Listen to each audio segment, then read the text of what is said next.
गिबियावनो बयखौबो आंनि चेनेलाव बरायनानै लाग्रोबाय। आसा खालामो बयबो मोजाङैनो दङ। दासिमनि मोननैसो खौरांफोरा जाबाय। क'क्राझार जिल्ला गरिया मरिया देसि जातीय परिषदनि आफादगिरि सालिम शेख फातगिरिजों लोगोसे क'क्राझार जिल्ला एबिएमएसइउआ गोख्रों बिजाथि होदों। भारत हादराव हाबफैखोमानायफोरनो सिएए एबा सिएबिनि गेजेरजों हादरनि थागिबि मोनथाय होनो नाजानाय आयेनखौ स्टेट फर हम एफेयार्स अफ इन्डियानि मन्थ्रि अजय कुमार मिश्राया मावफुंफिननो खोथा होयो। बेनि हेंथायैनो क'क्राझार जिल्ला गरिया मरिया देसि जातीय परिषदनि आफादगिरि सालिम शेख फातगिरिजों लोगोसे क'क्राझार जिल्ला एबिएमएसइउआ गोख्रों बिजाथि होदों। थांनाय 2014 मायथाइनि 31 दिसेम्बरनि सिगां गुबुन हादरनिफ्राय भारत हादराव हाबफैखोमानाय सुबुंफोरनो सिटिजेनशिप एमेन्डमेन्ट एक्ट एबा सिटिजेनशिप एमेन्डमेन्ट बिलनि गेजेरजों हादरनि थागिबि मोनथाय होनो नाजानाय आयेनखौ फिन हादरनि स्टेट फर हम एफेयार्स अफ इन्डियानि मन्थ्रि अजय कुमार मिश्राया मावफुंफिननो खोथा होनायनि हेंथायै क'क्राझार जिल्ला गरिया मरिया देसि जातीय परिषदनि आफादगिरि सालिम शेख फातगिरिजों लोगोसे क'क्राझार जिल्ला एबिएमएसइउआ गोख्रों बिजाथि होदों। BTR सरकारा BTR ओनसोलनि जौगानायनि थाखाय गोबां खामानि मावगासिनो। गोबां बिथांखिफोर लानायनि गेजेरजों रायजो राजाफोरनि जौगानायनि खामानि मावगासिनो। बेजों लोगोसेनो BTR ओनसोलाव सोलिफु बोसोराव गं 200 नलेज सेन्टार फसंगोन होननानै BTRनि गाहाय खुंगिरि प्रमद बर' बिथाङा खोथा होयो। थांनाय सानखालि मैदेरजों गाथारजानानै जिउ खहा जानाय फसन नार्जारीनि नख'रनो BTR सरकारा 4 लाख रां होसिगोन होननानै BTR हाग्रा बिफाननि मावफुं सोद्रोमा रनजित बसुमतारी बिथाङा बुंथिनानै होदों। बे 4 लाख रांजों मानसिनि जिउखौ रुजुनो हाया, थेवब्लाबो नख'रनि सोद्रोमाफोरा थांना थानायाव माबा मोनसे मोजां खामानियाव बाहायनो हायो। बेनि थाखाय बे 4 लाख रांखौ होनाय जादों होननानै मावफुं सोद्रोमा रनजित बसुमतारी बिथाङा बुंथिनानै होबावदों। मणिपुराव मोनसे गोजोन गोरोबथा जानो थांगासिनो।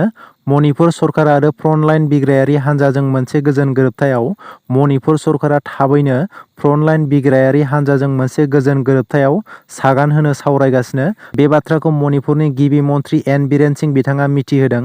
एन बीरेन सिंह बिथाङा बुंथिदों, इम्फल हायेनाव थानाय उदखारि हान्जाजों गोजोन गोरोबथा खालामनायनि फारसे सावरायलायनाया सोलिगासिनो दङ। थाबैनो मोनसे गेदेर आन्डारग्राउन्ड अर्गेनाइजेसनजों गोजोन गोरोबथायाव सागान होनो थांखि लादों होननानै बुंथिदों।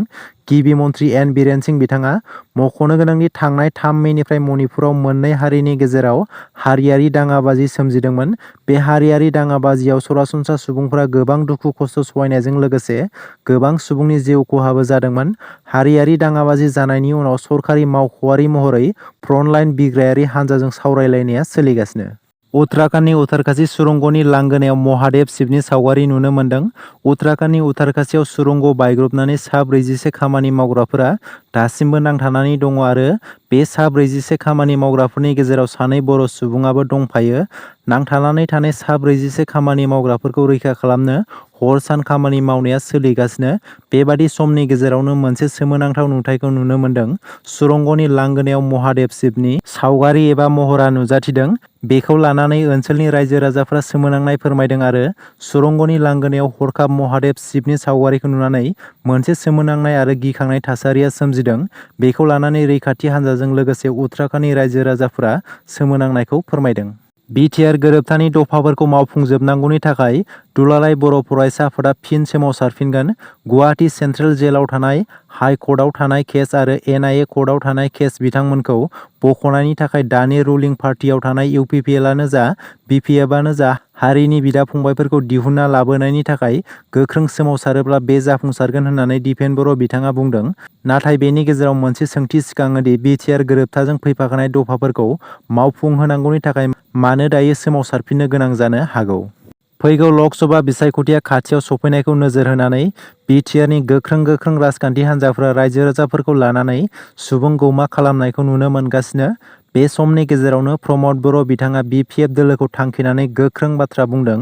BPF हान्जायाव जेसेबांखि जयेन जाया मानो BTR सरकारा UPPLनिल' थाबाय थागोन। मानोना थांनाय 17 बोसोराव BPFआ रायजो राजाफोरनि जौगानायनि खामानि मावनो हायाखै, जायनि थाखाय BTRनि रायजो राजाफोरा BPFजों गैला होननानै प्रमद बर' बिथाङा बुंदों। गरेस्वराव PMAY न'नि मुङाव रां दाबि खालामनायनि अजद थिखांदों। महरिपारा BCDCआव PMAY न'नि मुलाम्फागिरिनिफ्राय रां दाबि खालामदों। BCDCनि मासिगिरि रातुल नार्जारिया PMAY न'नि मुलाम्फागिरिनियाव रां दाबि खालामनायनि अजद थिखांदों।